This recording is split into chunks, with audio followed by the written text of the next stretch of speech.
All right, it looks like the rush to get in the door has slowed down, so we're going to go ahead and get started. Today's webinar is Pulling the Pieces Together, Finding the Right Data in Strive. And welcome to everyone who could join us today.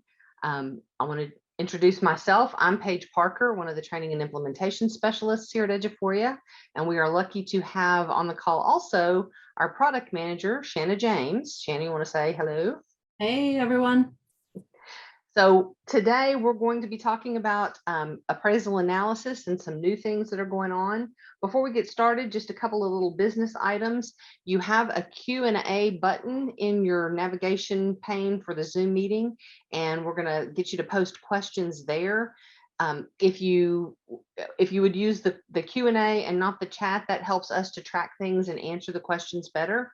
Also, if you have questions about things that are not related to today's topic, if you would send those to us in an email to training@eduphoria.net, we'll answer those outside of the webinar. But during webinar time, we're going to try to just keep up with the questions that are about today's topic.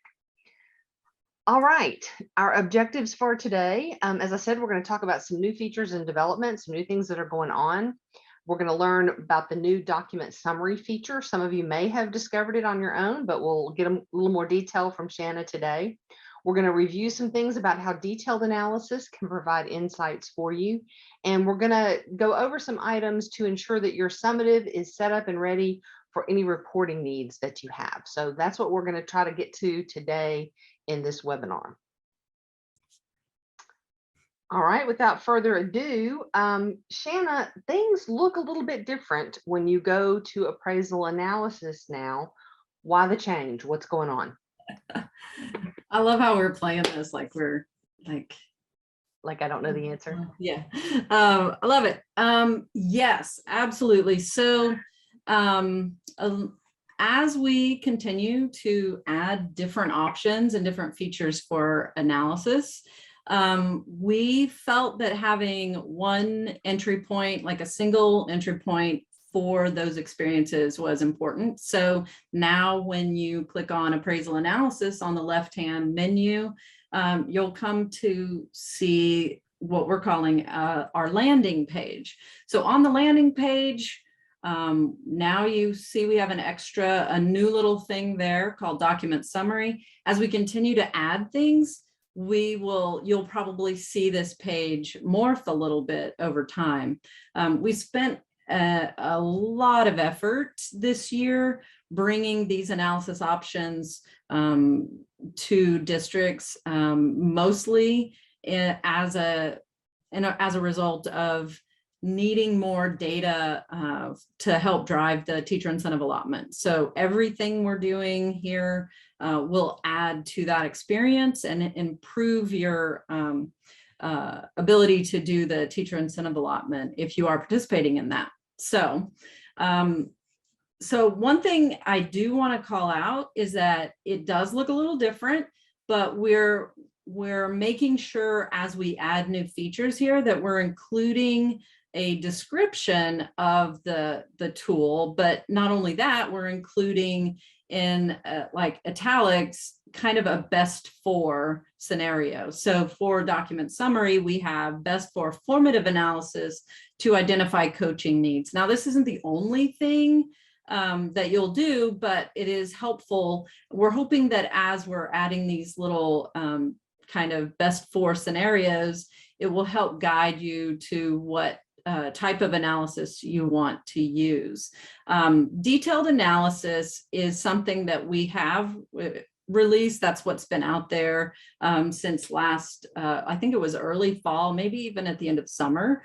And Paige is going to dive into that a little bit more, but calling out that this detailed analysis is best used for complex program evaluation and trend analysis is important because this is a very powerful feature. It allows you to slice and dice the data in ways and compare by groups and views. It's very, very powerful, but may not be something that you need to use on a weekly basis, right? So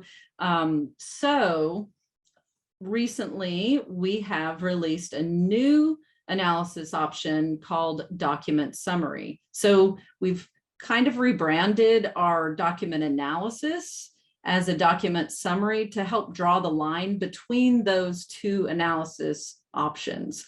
Document summary is going to be a little bit easier to interact with. You're not going to have as many views and decisions to make, I guess, per se. So you'll be able to look kind of at the data at a very high level. So you, I just saw that question popped in there. Perfect timing, because I'm going to go to live right now, and I'll show you how to get to appraisal analysis. So in the left-hand menu, when you're logged in, you'll see a report option, and then our appraisal reports. So this is where our original appraisal or our appraisal document analysis lives. This is where you'll see the little PDFs and the pie charts. This is our ultimate experience for our new document analysis and summary. So you'll notice that you have the option here for any of your documents that you'll be able to analyze them. So if you are using evaluations for different groups, paraprofessionals, nurses, or whatever, you would be able to analyze any of those documents here. I'm going to show kind of step through the walkthrough. That was weird. I was saying walk through the walkthrough, but anyway. So I'm going to kind of step through that process, because this is probably what you're going to be using this feature for a lot. So when I click on the little drop down caret there, depending on which type of evaluation I want to look at, I'll see two little boxes. One is a list of the current evaluations or walkthroughs that are available. And then the next little box here is the time period. It does default to the current year, which is based on instructional calendar. But I do have the option to look at previous years and also a custom date range. So if you are looking at data based on a certain time frame, you can add that date frame or date range in there custom. So a lot of you are having these conversations once a week or once every couple of weeks or whatever. So you can definitely adjust that. So when I hit the create button here, it's going to launch into my document summary view. So notice at the top here, I see that I have currently have 18 documents, 15 staff members. And based on how you have your walkthrough set up, you might see different features. So this is an example of some checkboxes.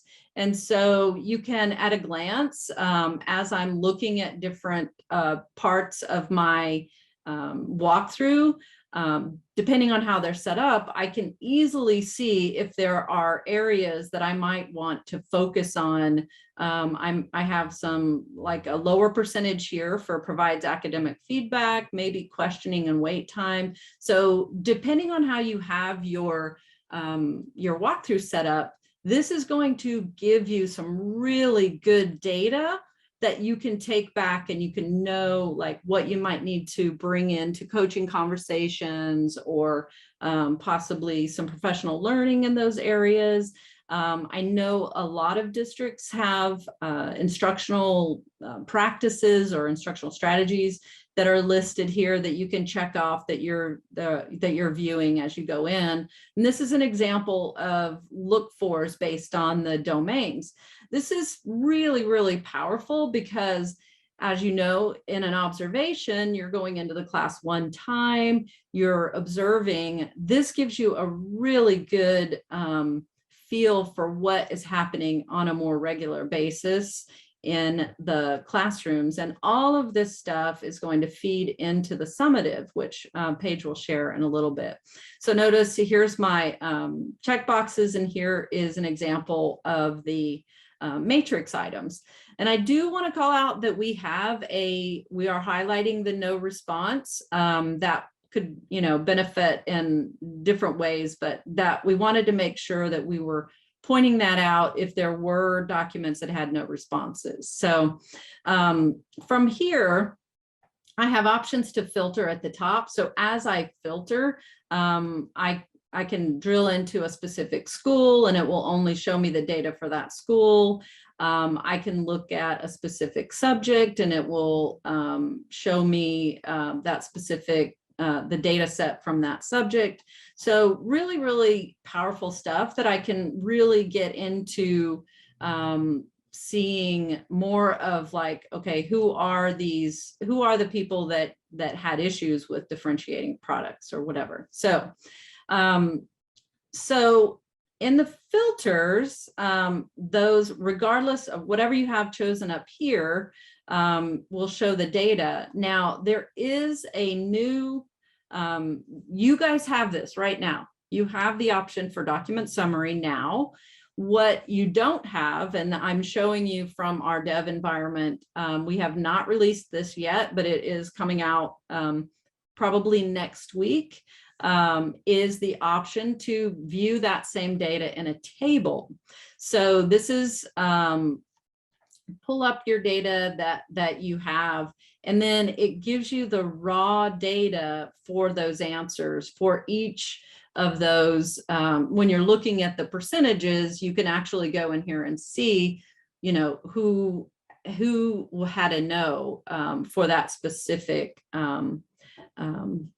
question. So again, you can dig in and see that. Now notice there is a download option in the top right hand corner, so you'll be able to export.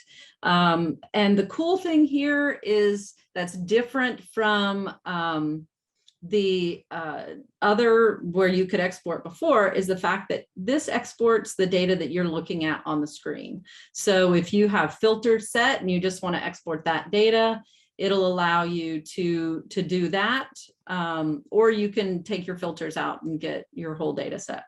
The other thing that I am super excited about, because this is not only something that will be implemented in document summary, this will also be available in the analysis tool, or the detailed analysis, is now when you click on a teacher's name, you can actually dig into that specific evaluation. So it opens up in this modal where I can see that information of the scoring, and then I could see any notes or comments that are made in there as well. I thought I had a comment in this one, but oh, there it is. So if there is a comment, you can actually look into that and see, you know, validate the answers, whether they're good or bad. So another thing that we are looking at with this particular modal is we're exploring options to possibly advance through different, the different, you know, forms or evaluations, either previous or next. And then also, this is a read only, we're looking at, do we want to have a place where you can launch and interact with it? Like, let's say it didn't have a response and you need to make sure that there's a response, or possibly even the option to print. So we are investigating those options as well. But like I said, this information with the table will be released very soon, probably next week at some point. So a very, very powerful tool. I feel that this is a game changer, especially as districts are having data talks that are required for the teacher incentive allotment. So all right. Any questions, Paige, that we have one question that just popped in. Can you quickly go over the different colors of the bars? Okay, so good question. So the checkbox items are all the same color. So you'll have this like turquoise kind of eddy color. And then in the matrix items, the different colors are aligned. You have the legend at the top here. So your different colors will be aligned with whatever your legends are there. So Yeah. I do see the next question, which is in response to inter-rater reliability, and Paige is going to launch into that next, I believe. So I'm going to talk a little bit about detailed analysis, which is what we are now calling what used to be appraisal analysis is now detailed analysis, to differentiate it from the document summary. So I'll be talking about some of the things there. And when I go back to the main screen, like Shanna did earlier, I'll see the same landing page. She went to the configure button for document summary. I'm going to go to the configure button for appraisal analysis. So I'm going to switch over to live and just go do that. Just as a reminder, I'm going to go to reports, and under reports, I'll see appraisal analysis. And when I get to appraisal analysis, we have two segments now: the document summary, which is one document, which is what Shanna just showed you, and then the detailed analysis, which is what I'm going to talk about now. It's best for looking at program evaluation and things like skew to determine inter-rater reliability, and other trends. So we'll talk about some of those things as we go in. So I'm going to click on the configure button here, and then you'll see the screen that looks like what you're familiar with. This is what we've been seeing for the past several months, where we have all of the choices for what we want to see in detailed analysis. I'm going to select T-TESS because that's probably the most common framework that people are using. It is important in detailed analysis that you select what framework you're using, because the items in detailed analysis are tied to the dimensions and domains that you have in that framework. So that's a difference from the document summary. The document summary is going to pull in every question, whether it's tagged or not to a dimension or domain. Detailed analysis needs to see those framework items. So I need to select what framework I'm using. I have T-TESS. There's also the new T-TESS in there. I have T-TESS, which is for counselors. If you have one that you created, if your district is using something other than T-TESS, that's fine. As long as your documents are tagged to a framework, you'll be able to use this feature and get the information. It doesn't matter which framework, as long as you select the framework and have your documents tagged to it. So I chose T-TESS, and then I'm going to choose observations. The reason I'm not choosing summative is it's early in the year and I don't have any summative data in there. So I want to look at the data that I do have for observations, and I can look at some trends, and I can look at some, other things that I want to keep track of before we get to the end of the year when it's summative time. For right now, I'm just going to leave my columns as totals, and we'll change that in a few minutes so you can see I have lots of, or I have three. I can do it by totals, by domains, or dimensions. When I get to some of these other items, my rows and my groups, I have lots of ways I can sort. For right now, I'm going to say that I want to see them listed by the appraiser. And then the bottom one is the view, what view you start with. This is a personal preference, I think. For me, I need to see the table data before I understand the graph. The graph just sometimes overwhelms me with color. So I like to start with the table score and then move to the graph. Other people like to start with the graph and then move to the percent or the score. That's entirely a personal preference, but I'm going to start here with the score and click my create button. And it's going to show me a list of all the appraisers in my district. So this is everybody, and how many documents they have done and what the average score is for those documents as a whole. So right now, when I do score and I didn't break it down any other way, I just put totals as my option. So that was up here under my columns. I selected totals. That just gives me the average score for the entire document. So right now, what am I looking at? What is it that I want to find out? There are some questions that we can be thinking about as you start drilling into the data. One is, are my appraisers keeping pace? Like, this is sort of a program analysis. How are we doing with getting it done, getting the observations done, and keeping up with the load that they have? So if that's what I'm looking for, then I can scroll through the list and I can see most of my principals and APs have done 10 to 15 documents. I got a couple here. Juno and Zeus are slacking a little bit because they've done 5 and 7. This is an AP and a principal. I would assume that they have probably the same number of people that they're responsible for as these other principals and assistant principals do. So I'm wondering, why are they lagging behind at this point? There may be a reason. I just would want to check into that. I also have a couple people up at the top who have lower numbers, but these are not principals and APs. These are other admins, and they only step in and do observations when there's one is contested. So if a teacher asks for a second observation, if they are disagreeing with their observation and they want a second one, these 3 users would step in and do that. So I would expect them to have a much smaller number than my other appraisers who have a whole load of people that they need to be evaluating. So I can look at this screen and get some information about my program. How are things going? Do I need to have conversations with my appraisal group about, when do we need to be done with all of the evaluations? How are they going? So I can get some information just by looking at that first screen. If I go back to my questions, are my appraisers implementing the rubric in the same way? And are there areas of concern? Those are things that I would want to look at the data to find out. So to find out if we're implementing in the same way, I probably want to know a little bit more than just the base score. So I'm going to go first to domains, and it's going to break down and tell me what the scores look like in each domain. And then I could go even further and say, how about dimension by dimension? Are we equal here?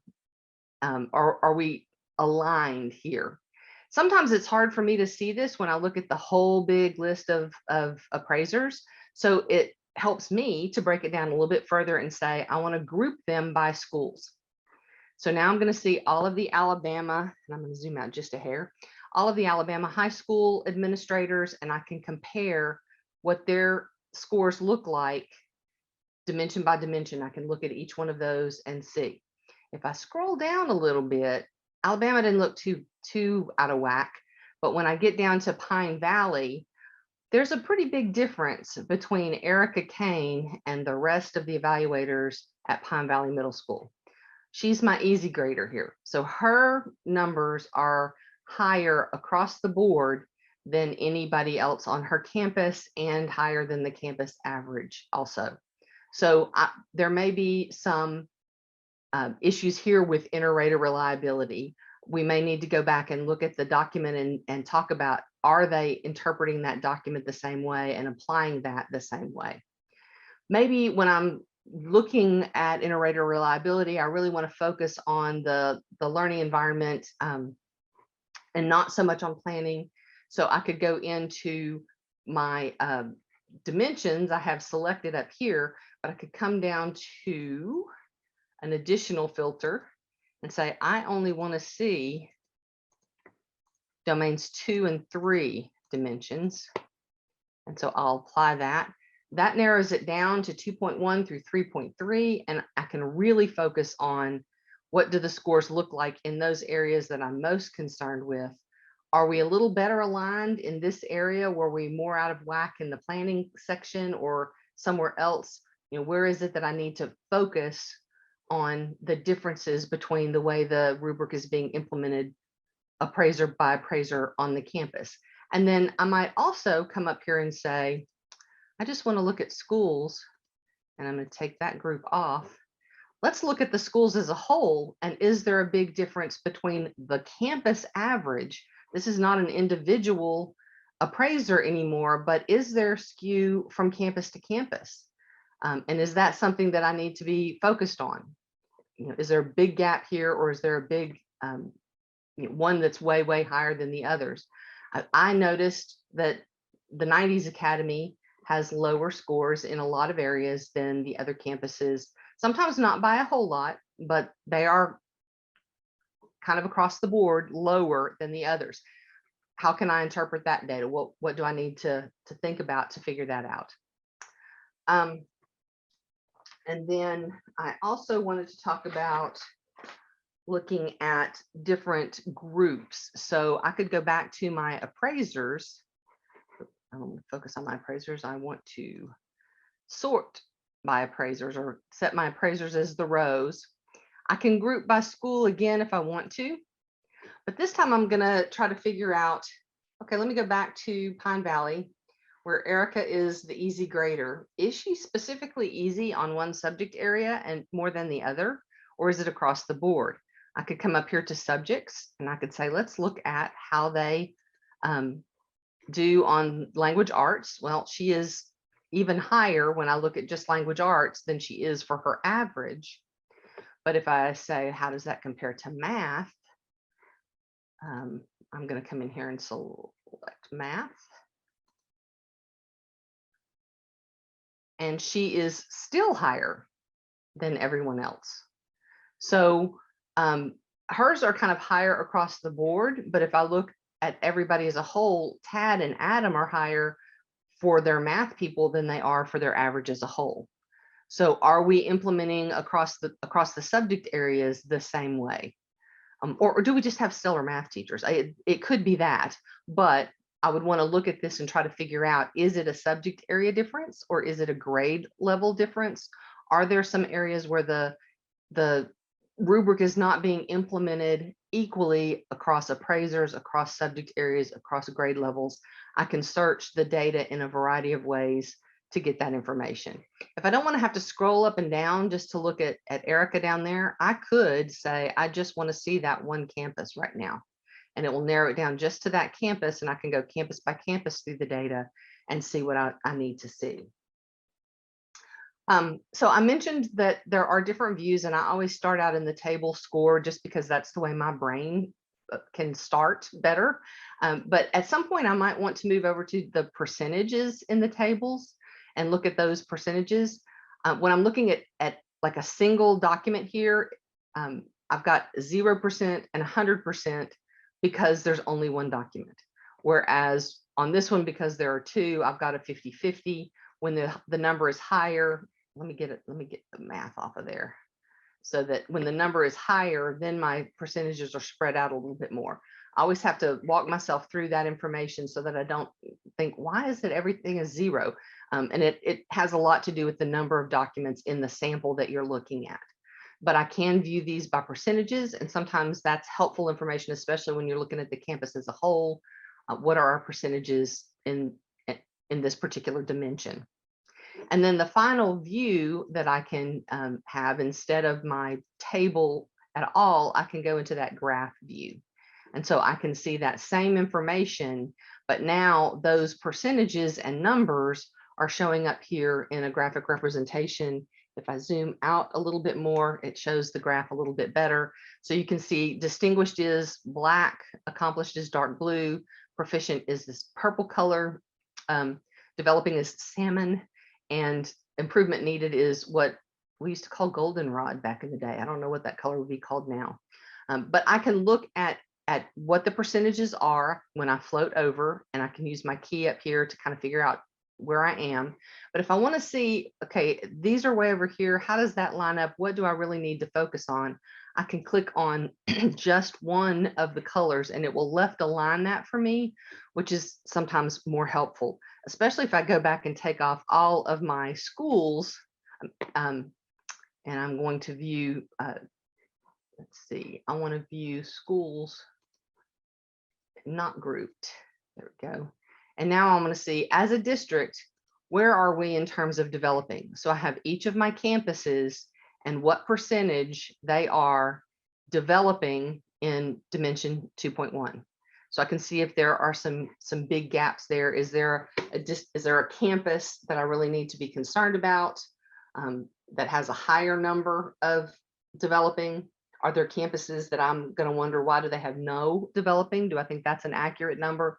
So I can scroll through and see all of my campuses and look at that one element. Or if I want to see, we're shooting for proficient because proficient is rock star. Let's see what our percentages are for that rock star behavior at each of our campuses. And so I could scroll through and look at each of my dimensions. We've got some big differences from campus to campus in terms of how many of those proficients we've got at each of those campuses. So sometimes just looking at that data, one element or one rating at a time, helps point out some of those those things that you didn't think about before. Shanna mentioned earlier, and I'm going to go back to my table view. Shanna mentioned earlier that there is a download or export button over here, this little arrow, and it will include whatever filters that we have on. So if I want to see that information filtered by dimension or filtered by school or by subject area, I can turn that filter back on, say, show me just my language arts people. And now when I download it, it's going to download just my language arts people. So make sure that you're aware of what filters you're using when you use that export.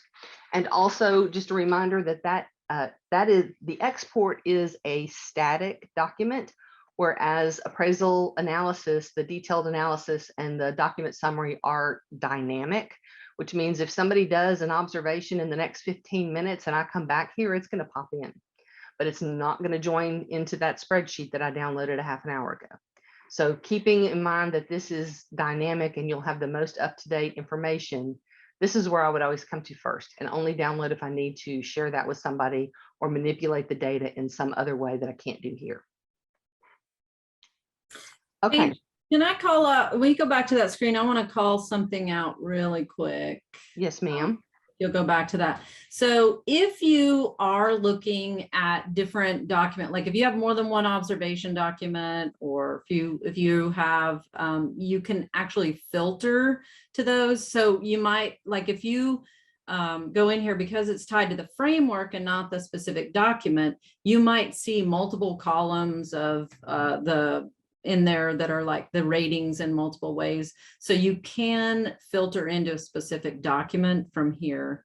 So just wanted to mention that. Yeah, that is a very good point, because that happens sometimes where you'll have 2.1 through 3.3, and then it will start over with another 2.1 because that's a different document was used on that same teacher or at that same campus. They have multiple documents being used. Cleaning up that multiple documents and getting it down to one version of the observation helps clean up your data some, but just be aware that you can filter it out by selecting the document here. That is one of your filters that you have. Thank you, Shanna, for that, because I had forgotten to mention that. I also wanted to point out that we have a recording from our previous webinar from October 20th. We did a webinar on searching for skew and more benefits of Strive Analytics. So we talked a lot about that, finding the things that you need to check on for calibration needs. And since that's not our sole topic today, I did want to put it out there that you can go to our YouTube channel and find that. You can always search for searching for skew on our YouTube channel. And we also post links to our previous webinars in our online help guide. So you'll be able to find that information if you want more specifically about finding skew. Okay, our last section is about setting up for the end of the year, making sure that we have the data that we need and everything is good to go for the end of the year. So I'm going to jump in and talk about one relatively new feature and a couple of things that you may or may not know about. Hopefully some new information for you. The newest feature, as far as summatives are concerned, is collecting student growth in the summative. So you'll notice here, I've got a box that shows percentages for student growth scores. I'm going to go live as a principal, and I'm going to go into a teacher's account, and I'm going to do a summative document for this teacher. So it's end of the year, and it's time for me to complete that summative. I'm going to click on my plus sign. I'm going to set my grade level and subject area. This is an important step to make sure that your appraisers are doing this, because this is data that goes into the reporting. It goes into those filters in appraisal analysis, and it goes into the TIA report if you are using that to report your data. So I want to make sure that they're pulling that in. The date is going to pull from my computer, but I can make an edit here if I want to, or I can edit it once I get into the document. So I'm going to go ahead and create this summative document. And I want to talk about two things. I want to talk about the summative panel and what that can do for you, and also this new box here that shows student growth scores. So this is a new feature that will help you pull that data together if you are a TIA district. It will also help you have that data if you are not a TIA district, to be able to determine how did the student growth scores relate to the teacher's scores. What is that correlation between the two? So I'm going to talk about these in just a minute, where that information can come from. But as I go through the summative document, I'm going to be looking at the entire year. What is the summation of everything this teacher did in dimension 1.1 for the year? So I need to have evidence and I need to have a rating. If I come over to my summative panel, all of these are clickable. So when I float over them, you'll notice they have a little gray highlight there. That means they're links. So I can click on 1.1 in my summative panel, and I can see all of the data on this teacher from previous documents on dimension 1.4. So there were 3 walkthroughs that were done using this template that's named 3-column grid look-fors. There were 3 of them. It tells me that number here. And here's the information that I got from that. I have some evidence. So if I wanted to reuse that evidence from that walkthrough in my summative, I can grab it and drag it and drop it over. I can look at the ratings, or the things that I said they were observed positively or they need to be addressed. And I can see how, what can I learn from this? How many times did I see things that need to be addressed versus things that were observed in a positive way? And I can use that information as part of what I use to land on my final summative rating. I can also see the observation. In this case, this teacher had 3 observations as well, 3 observation documents. And on this particular dimension, the rating was proficient. I have a comment here or a piece of evidence here. I could also drag this in and add it to. So now I have a piece of evidence from a walkthrough, a piece of evidence from the observation, and then I might add some additional evidence at the end, so that I've pulled things together from the entire year and not just a copy over of that 45-minute observation and what I saw there.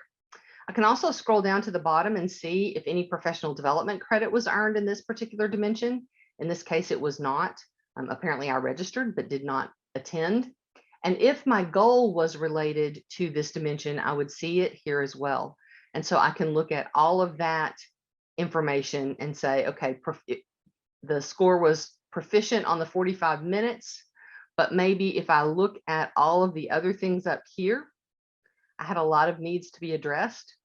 Maybe when I incorporate all of that, it becomes developing.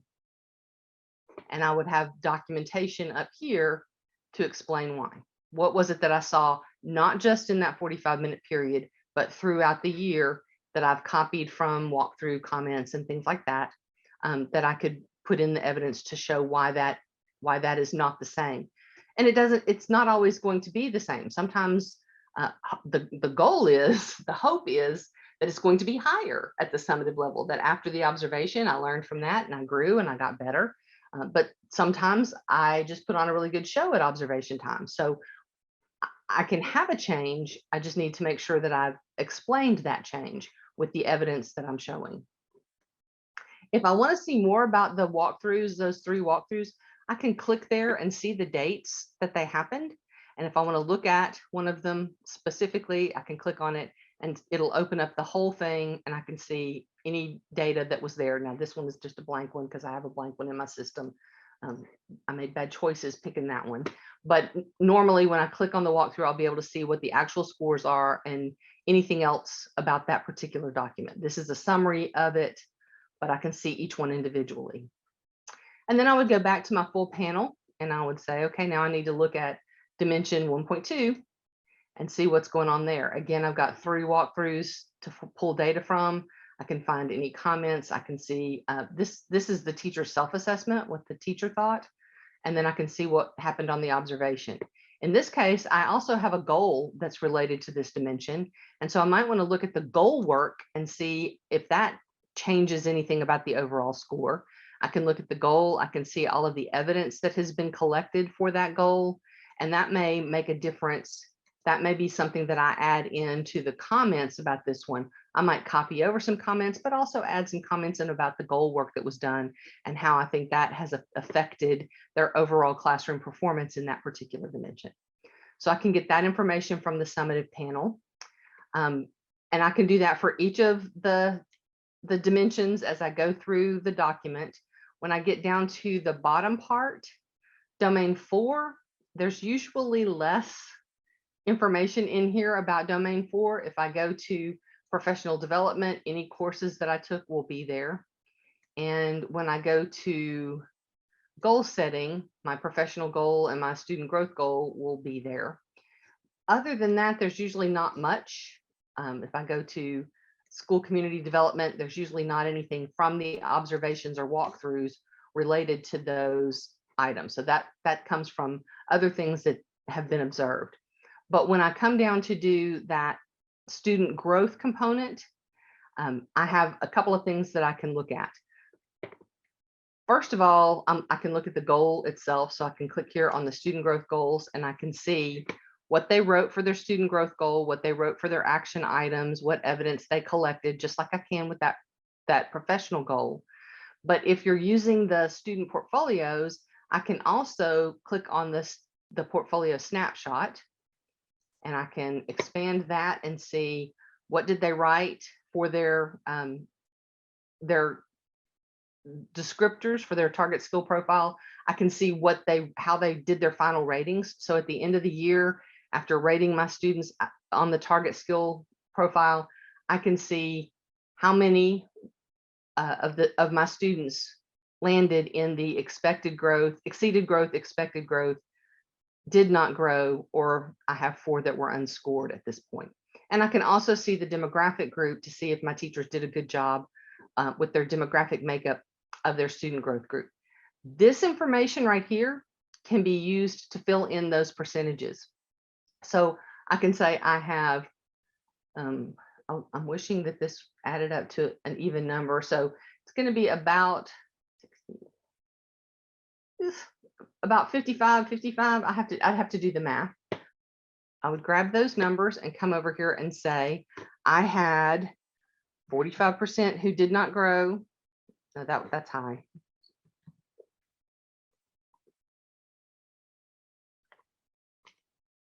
I was thinking this was close to 35.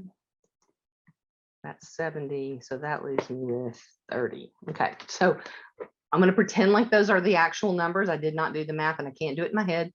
But I would take those numbers that I saw on the student growth goal when I looked at that portfolio snapshot and plug those numbers in here. I can also use those numbers at the bottom. There is one part of this. If I'm saying this teacher was proficient, then I need to make sure that most students demonstrated targeted growth. If I go back up to the top, I've got 35%, actually 70%. If I count the two together, 70%. So yes, that teacher has most students meeting expected growth, meeting or exceeding expected growth. So I can use those numbers here to fill them in here at the top, and then also to determine what that rating should be down here. Because if I'm going to give them distinguished, then all or almost all have to meet targeted growth, and most have to exceed targeted growth. And that is not the case with the numbers that I have in this particular example. So that would sort of eliminate me from that category. So I can use those numbers at the top once I've pulled them in from my student growth goal into that section at the top. I can use that to fill in this information at the bottom, or to be one of the criteria that I use here at the bottom. If you are not using the student portfolios, you can still have the teachers enter their evidence. Pretend like this is not an invoice, but a document that shows my students' growth. It's going to be some test results or a data view from Aware. And then for my details, I could write in the percentage that did not grow, the percentage that met expectations, and the percentage that exceeded expectations. As the appraiser, I would want to look at that document and see if it shows these numbers, if I would want to verify these numbers, and then I can copy those numbers into my summative document as well. So I can use that information from the student growth goal to fill in the information on the summative. In terms of making that happen, turning it on, there is one thing you need to check. So I'm going to go in as an administrator. I'm going to go to my Strive settings. When I go to my evaluation templates and I look at my summative, on the template options tab, there is a checkbox that says collect student growth percentages. This is relatively new. It was not there at the end of the year last year. So if you haven't checked your summative document since last time around, you probably want to go in and look at your template options, and you need to turn that checkbox on in order for these items to show up in your summative document. So in order to have the place to fill those numbers in, that feature has to be turned on, collect student growth percentages for that specific template. And again, if you're using multiple summative templates, you would have to turn it on for each one. Hey, Paige, can I Yes. pop in here just real Yes. quick? Yes, ma'am. Okay, so you are on the appropriate place here, because we did have a question come in, a couple of questions about the option to copy observation data to the summative. And so if you want to highlight that real quick. Absolutely. So here is the box when I'm on a specific template, and you again have to turn it on template by template. So each document that you're using, you have to turn it on for. I'd go to template options, same place where we have collect student growth percentages, or if you want electronic signatures on the document, that's here as well. The bottom one says import existing evaluation data when summative is created. And I kind of skimmed right over that. So I'm going to go back and start a new one just to show that when I create a summative document, if I have that feature turned on, then I have this box right here that says copy existing observation into my summative. When I went through this process a few minutes ago and showed you the summative panel, I did not check that box. But if I go in now and say 6th grade language arts, I do want to copy this time, and I'm going to create a new document. Now, in addition to all the data that I have in my summative panel, I also will have the ratings filled in here. So it is going to copy that information over for me because I turned that feature on and I checked the box. So turning the feature on doesn't make it happen automatically. Each appraiser has to check that copy box if they want that to happen. That's still a choice at the appraiser level. Any other questions? I think that was mainly it. It was a very good job. Okay. Well, then Shanna was going to talk next about the TIA report. Yeah, and you can just leave it here. I'm not going to actually pull it up. So we do have an option now to create in our appraisal. Actually, you can show this if you want to, but under the appraisal reports, there is an option now that you'll see for that you're. All right. There you go. There we go. Appraisal reports. So not analysis. So when you click on appraisal reports, you'll see the TIA export. So what this does is this uses that summative document that you had filled out. Very, very important that you turn, if you're capturing student growth for the teacher incentive allotment, very important that you turn that on and you're capturing that in the summative. And what this is going to do is this is going to produce a file that will, it aligns with the file that you have to submit to the TEA for that. So when that prints out. Now, I do want to mention that there are columns and there is data that is not that we don't have in our system that that is included, like that you'll have to fill out. So there are some things with the little asterisk there that you're possibly going to have to pull from another system and merge the data together. But as far as the data for the summative evaluation, it's going to capture, so wait, there's the areas of, you know, it's going to capture the growth, and then it's also going to take those scores and translate those to numbers, which is what they want. And the percentage, it's going to calculate that percentage for you based on what you put in that summative document for your percentages for student growth. So it calculates it for you, and all of that is what you would submit to the TEA for your, or to Lubbock or wherever you submit that for the TIA project.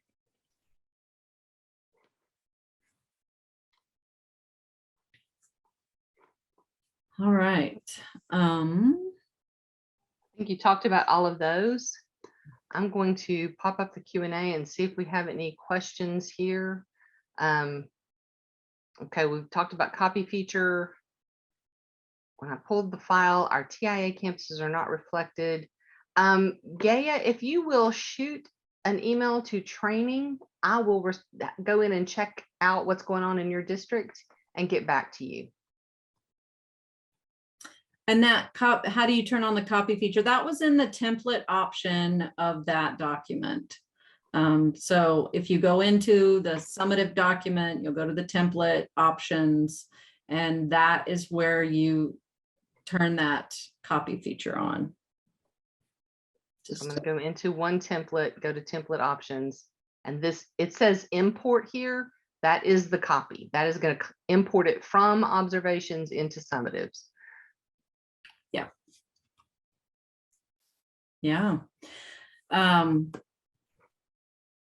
Perfect. A lot of information for you guys, but I mean, as I mentioned earlier, everything we're doing is to help set you guys up for a successful experience with teacher incentive allotment. We don't want to be causing any headaches and trying to get that data out. So hopefully this all helps as you're going through that program.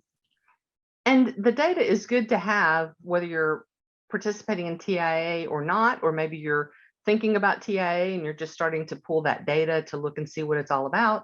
Hopefully it'll be an easy experience for you and give you some insights that maybe you weren't able to get before.